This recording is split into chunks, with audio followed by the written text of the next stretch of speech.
ఇప్పుడు ఒక 4 కట్ చేసి పెట్టుకున్న వంకాయ ముక్కలను వేస్తున్నానండి.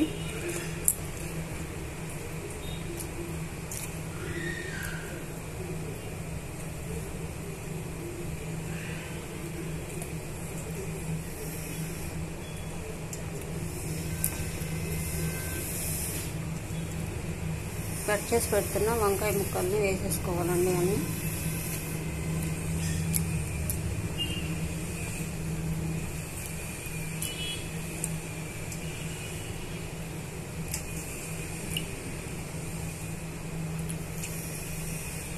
వంకాయ ముక్కల్ని వేసుకున్న తర్వాత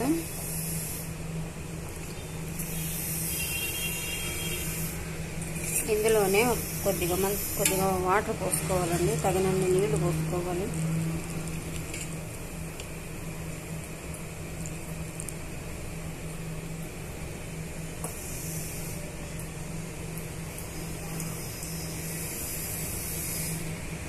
ఈ టమాటో ముక్కలు, వంకాయ ముక్కలు, పచ్చిమిరపకాయలు, ఉల్లిపాయలు, జీలకర్ర, టమాటో, చింతపండు